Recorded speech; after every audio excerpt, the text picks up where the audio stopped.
A reading from the book of the prophet Hosea. Thus says the Lord, they made kings in Israel, but not by my authority. They established princes, but without my approval.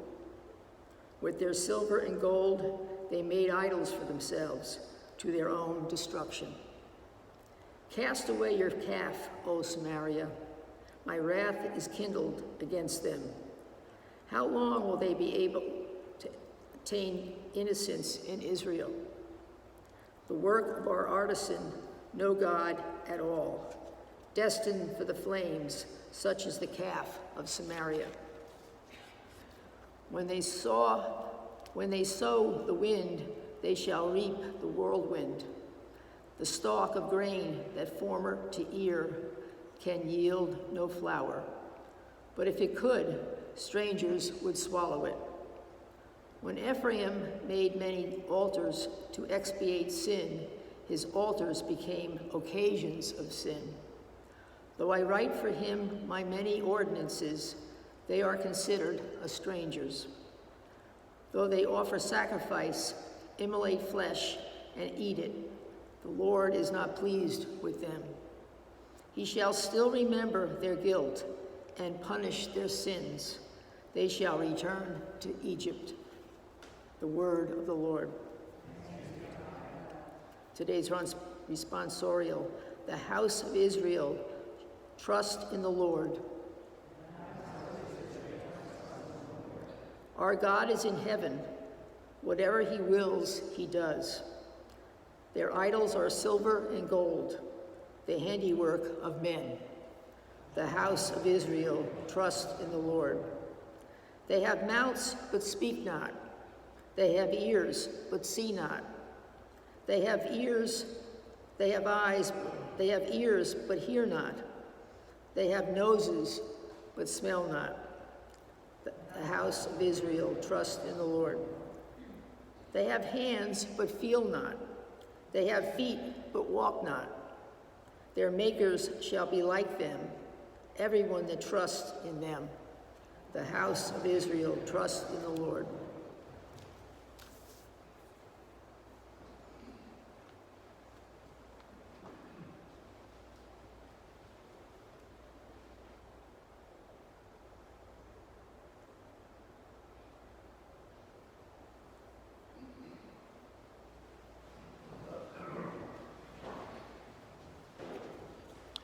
The Lord be with you. A reading from the Holy Gospel according to Matthew. A demoniac who could not speak was brought to Jesus. And when the demon was driven out and the mute man spoke, the crowds were amazed and said, "Nothing like this has ever been seen in Israel." But the Pharisees said, "He drives out demons by the prince of demons." Jesus went around to all the towns and villages, teaching in their synagogues, proclaiming the gospel of the kingdom, and curing every disease and illness. At the sight of the crowds, his heart was moved with pity for them, because they were troubled and abandoned like sheep without a shepherd. Then he said to his disciples, "The harvest is abundant, but the laborers are few. So ask the master of the harvest to send out laborers for his harvest." The Gospel of the Lord.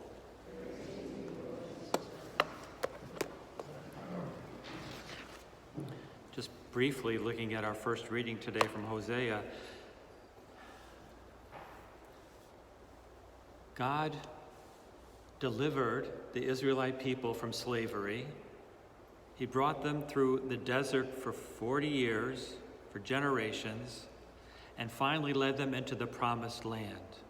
And through that whole journey, the people of Israel were depending on God to deliver them, to be with them, to get them through, and they know that God did all those things for them.